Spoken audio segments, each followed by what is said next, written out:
কাল কিয়ামতের ময়দানে আল্লাহ রাব্বুল আলামিনের নবী মুহাম্মদুর রাসূলুল্লাহ সাল্লাল্লাহু আলাইহি ওয়াসাল্লাম আপনি আমার জন্য সুপারিশ করবে সুবহানাল্লাহ বলেন।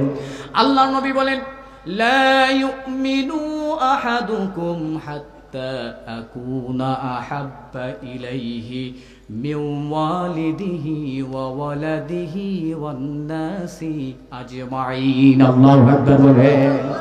নবীজিকে এমন মুহাব্বত করতে হবে। আচ্ছা বলেন, আমাদের সবার বাবা ছাড়া কেউ জন্ম হয়েছে কিনা?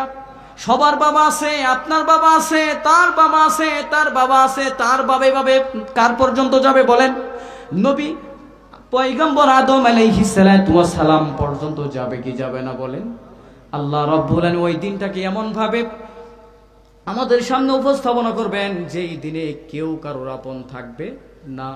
আমরা এমন পেরেশানিতে পড়ে যাব ওই দিনে আল্লাহ রাব্বুল আলামিন আমরা সবাই ব্যস্ত হয়ে যাব, শুধু ইয়া নাফসি পড়তে থাকবো, কেউ কারোর আপন থাকবে না। আল্লাহ রাব্বুল আলামিন বলেন ইয়াউমা ইয়াফিরুল মারউ মিন আখি ওয়া উম্মিহি ওয়া আবি ওয়া সাহিবাতিহি ওয়া বানি। আল্লাহু আকবার বলেন।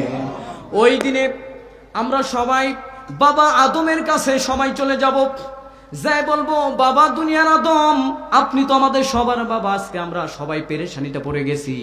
বাবা আদম আজকে আমাদেরকে বাঁচান, সামান্য আমলের কারণে আমাদেরকে জাহান্নামে দিয়ে দিবে, এই জাহান্নামের আগুন থেকে আমাদেরকে বাঁচান। আদম আলাইহিস সালাম বলবে রব্বানা যালামনা আনফুসানা ওয়া ইল্লাম তাগফির লানা ওয়া তারহামনা লানাকুনান্না মিনাল খাসিরিন। সন্তানদেরকে বলবেন, সন্তানেরা রে, আমি আমার নফসের উপরে জুলুম করেছিলাম, আমার রব আমাকে বলেছিল আদম তুমি এই গাছের নিচে যাবা না, আমি তো কথা সীমা লঙ্ঘন করে ফেলেছিলাম, আমি তো আমার জেহেন থেকে কথাটা ছুটে গিয়েছিল, আমি ভুলবশতে আমি সহ আমার হাওয়া সহ ওই গাছের নিচে চলে গিয়েছিলাম। আল্লাহ রাব্বুল আলামিন কিয়ামতের দিন যদি আমাকে বলে আদম তোমাকে আমি নিষেধ করেছিলাম, কেন তুমি ওই গাছের নিচে গেছো, এই জবাব তো আমার রবকে আমি দিতে পারবো না। অতএব আমার কাছে কোনো জবাব নাই, তোমরা এক কাজ করো, নূহ পয়গম্বরের কাছে যাও। সবাই নূহ আলাইহিস সালামের কাছে যাবে। নূহ পয়গম্বর বলবে আমি তো আমার উম্মতের জন্য বদদুয়া করেছিলাম, যেই বদদুয়া করার কারণে আল্লাহ রাব্বুল আলামিন তাদের উপর প্লাবন দিয়েছিল, ঠিক না বেঠি? এইভাবে মুসা পয়গম্বর, ইব্রাহিম পয়গম্বর, ঈসা রূহুল্লাহর কাছে সবাই চলে যাবে।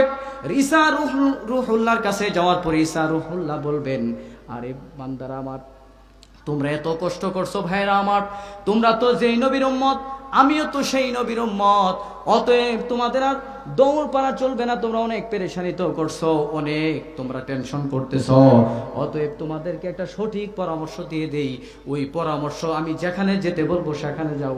নবী মুহাম্মদুর রাসূলুল্লাহ সাল্লাল্লাহু আলাইহি ওয়াসাল্লামের কাছে গেলে তোমরা সুপারিশ পাইবা, সুবহানাল্লাহ বলে। আচ্ছা এবার বলেন, আমরা যদি জামালপুর থেকে ঢাকায় যাই, ঢাকায় যাওয়ার পরে আমার কাছে টাকা নাই, এবার বলেন আপনার সাথে কোনো ভাইয়ের কোনো পরিচয় নাই, টাকা হঠাৎ করে পকেটে হাত দিয়ে দেখেন ছিনতাইকারী নিয়ে গেছে, এবার বলেন কোনো একটা মানুষকে যদি বলেন ভাই আমার বাড়ানায় কিছু টাকা দাও, বান্দার যদি দয়া আসে দিবে, আর যদি দয়া না আসে আপনাকে একটা টাকাও দিবে না। অতএব আল্লাহর নবী বলেন যারা আমাকে আমার সুপারিশ পেতে চাইবে, আমার অনুসরণ করতে হবে, আমার সুন্নতকে সুন্নতওয়ালা জিন্দেগি করতে হবে। অতএব নবী মুহাম্মদুর রাসূলুল্লাহ সাল্লাল্লাহু আলাইহি ওয়াসাল্লাম বলেন বান্দারে আমি দুনিয়াতে উম্মতের আমার দুনিয়ার জমিনের মধ্যে আমি কেমন আমাকে মহব্বত করতে হবে, আমাদের সবার হিসাব আমাদের সবার কাছে আছে। লা ইউমিনু আহাদুকুম হাত্তা আকুনা হাব্বা ইলাইহি মিন ওয়ালিদিহি ওয়া ওয়ালাদিহি ওয়ান নাসি আজমাইন। তোমার যে মা আছে, তোমার বাবা আছে, তোমার সন্তান আছে, দুনিয়াতে যত মানুষ আছে, তোমার একেবারে আপনজন আছে, সবার চাইতে আমি নবী মুহাম্মদুর রাসূলুল্লাহকে বেশি মহব্বত করতে হবে। আল্লাহু আকবার বলে। এবার বলেন নবীজিকে কে কে মহব্বত করতে চান, হাতটা তুলে দেখান। আল্লাহ সবাইকে কবুল করেন, বলেন আমিন।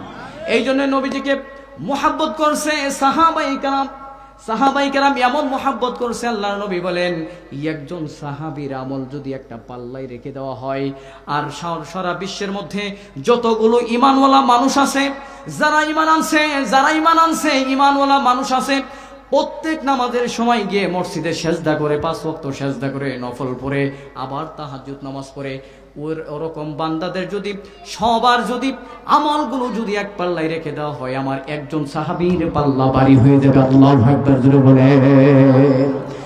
একজন সাহাবীর আমল কিভাবে দেখেন, একজন সাহাবী, আল্লাহর নবী বলেন, একজন সাহাবী যদি, একজন মানুষ যদি আমার নবীকে ভালোবাসতে চাই, মহাব্বত করতে চাই, দুনিয়া